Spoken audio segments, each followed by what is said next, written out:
आज हम एक्सप्लेन करने वाले हैं जॉब 100 का 8वां एपिसोड। तो दोस्तों, अब तक हमने देखा था कि अकीरा ने अपने बॉस के साथ रहने से साफ मना कर दिया था और अब वो तीनों फिर से अकीरा के गांव की तरफ जाने लगते हैं। एपिसोड की शुरुआत में हम तीनों को नदी में योगा करते हुए देखते हैं, जहां अकीरा माइंडफुलनेस के बारे में बताता है, यानी कि पास्ट और फ्यूचर की चिंता छोड़ प्रेजेंट में जीना। एंजॉय करने के बाद तीनों ही वापस गांव के लिए निकल जाते हैं और अकीरा ने अब तक अपनी बकेट लिस्ट से 15 काम पूरे कर लिए थे। केंचो अकीरा से पूछता है कि तुम्हारा घर और कितनी दूर है, जिस पर अकीरा कहता है कि बस 1 घंटे में पहुंच जाएंगे। पर शिजुका को डर था कि रास्ते में कहीं मुसीबत न मिल जाए, जिस पर अकीरा और केंचो हंसने लगते हैं। लेकिन तभी उन्हें रुकना पड़ता है क्योंकि रास्ते में एक पंचर ट्रक था जिसे ज़ॉम्बीज़ ने चारों तरफ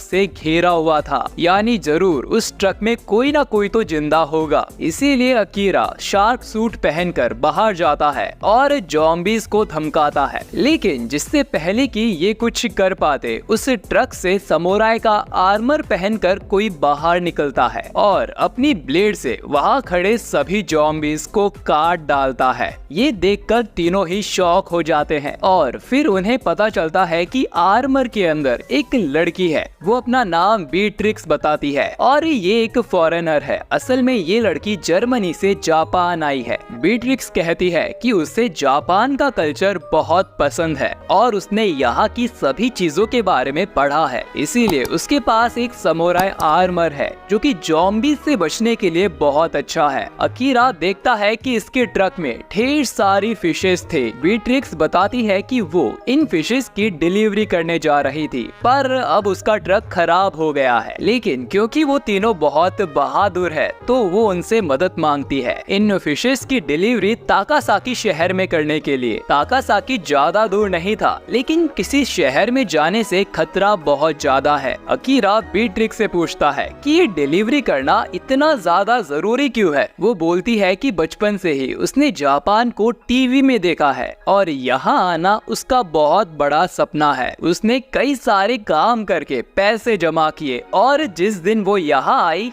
ज़ॉम्बी पैंडेमिक शुरू हो गया था और जापान अब उजड़ चुका था। लेकिन फिर भी उसने हार नहीं मानी और उसे एक सुशी शेफ के बारे में पता चल गया। ताइसो नाम के शेफ ने उससे कहा है कि अगर वो उसे फिशेस ला के देगी तो वो उसे सुशी बना के जरूर खिलाएगा। मतलब बीट्रिक्स को सिर्फ सुशी खाना है, जो जानकर केंचो और शिजुका काफी हैरान होते हैं। लेकिन अकीरा कहता है कि जापान के लिए इतना प्यार देखकर वो बीट्रिक्स से इम्प्रेस हुआ और अब चाहे उनकी जान ही क्यों ना चली जाए, वो फिशेस की डिलीवरी जरूर करके रहेंगे। असल में अकीरा की बकेट लिस्ट में सुशी खाना भी लिखा हुआ है। अब ये लोग बीट्रिक्स और उसकी फिशेस को लेकर शहर की तरफ जाने लगते हैं। बीट्रिक्स होटल की लोकेशन बताती है और कहती है कि लास्ट टाइम उसने शेफ से 3 दिन पहले बात की थी। अब ये लोग उस शहर पहुंच जाते हैं, लेकिन रास्ते में काफी सारे ज़ॉम्बीज़ खड़े थे। अकीरा और बीट्रिक्स उनसे लड़ने के लिए आर्मर पहन लेते हैं, लेकिन उनसे कैसे लड़ना है इनके पास कोई प्लान नहीं था।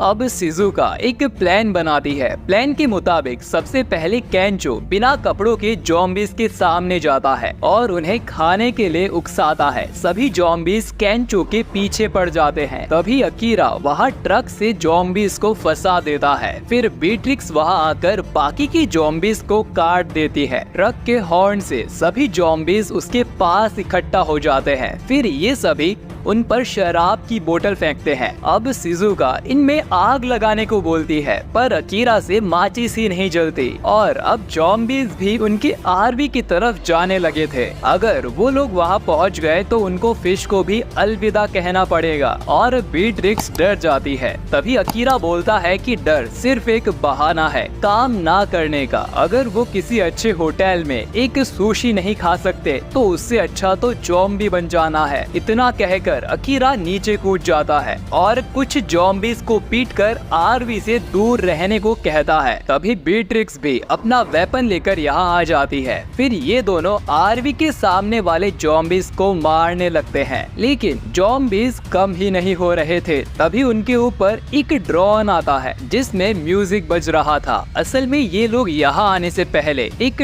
टॉय शॉप पर भी रुके थे और शिजुका ने ये बैकअप प्लान पहले ही बना लिया था। अब सभी ज़ॉम्बीज़ उस ड्रोन की आवाज के पीछे जाने लगते हैं। उन्होंने कुछ टॉय पेट्रोल पंप पर भी रख दिए थे। फिर केंचो यहाँ आकर एक मोलोटॉव उस तरफ फेंकता है जिससे पेट्रोल पंप पर एक बड़ा धमाका होता है जिससे सभी ज़ॉम्बीज़ जल जाते हैं और शाम तक ये सभी उस होटल पर पहुंच जाते हैं जहां शेफ उन्हें काफी सारी सुशी बना के देता है, जहां बीट्रिक्स भी पहली बार सुशी खाती है जिस पर वो कहती है कि ये थोड़ी कड़वी है पर स्वादिष्ट है। शेफ भी इन्हें देखकर काफी खुश होता है और कहता है कि तुम जितनी चाहो उतनी सुशी खा सकते हो। अगले दिन ये फिर से गांव की तरफ निकल जाते हैं, लेकिन आज कुछ ज्यादा ही गर्मी थी और कुछ दिन से ये सही से नहाए भी नहीं थे। शिजुका कहती है कि नदी में नहाने से और भी बदबू आएगी। वो साफ और गर्म पानी से नहाना चाहती है और सभी हॉट स्प्रिंग जाने का डिसाइड करते हैं। ये एक हॉट स्प्रिंग टाउन था जहां ढेर सारा साफ और गर्म पानी था। इसके बाद बीट्रिक्स हॉट स्प्रिंग के बारे में बताने लगती है।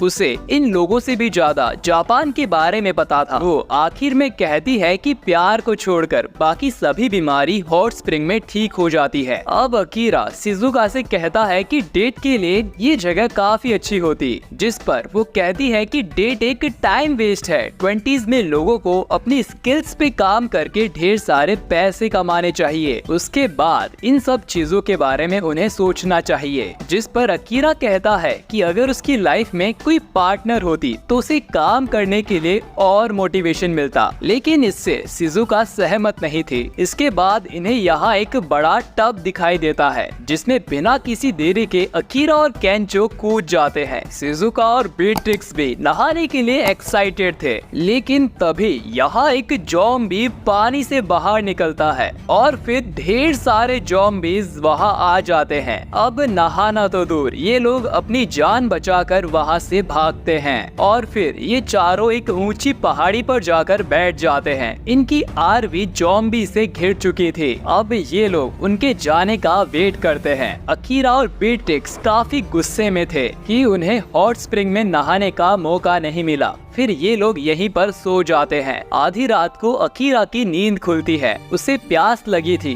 तो वो जंगल में चला जाता है। यहाँ वो देखता है कि जंगल के बीच एक नेचुरल हॉट स्प्रिंग है और वो तुरंत ही उस पानी में कूद जाता है, लेकिन तैरते समय वो किसी से टकराता है। ये कोई और नहीं बल्कि शिजुका ही थी। वो उससे जल्दी ही बाहर जाने को कहती है, लेकिन अकीरा कहता है कि इतनी मेहनत के बाद वो बाहर नहीं जाने वाला, इससे अच्छा तो उसे एक ज़ॉम्बी खा जाए। अकीरा को सिर्फ नहाना था तो शिजुका मान जाती है और कहती है कि उसे पत्थर के दूसरी साइड रहना होगा। शिजुका अकीरा से माफी मांगती है सुबह वो सब कहने के लिए। फिर वो दोनों अपनी पसंद के बारे में बताने लगते हैं। तभी केंचो और बीट्रिक्स भी यहाँ आ जाते हैं। केंचो उनसे पूछता है कि वो दोनों अकेले अकेले यहाँ क्या कर रहे थे और बीट्रिक्स भी उन्हें डांटने लगती है कि ये लोग बिना बताए यहाँ मजे कर रहे थे। फिर ये दोनों भी यहाँ हॉट स्प्रिंग में कूद जाते हैं। अकीरा की एक और विश पूरी हो गई थी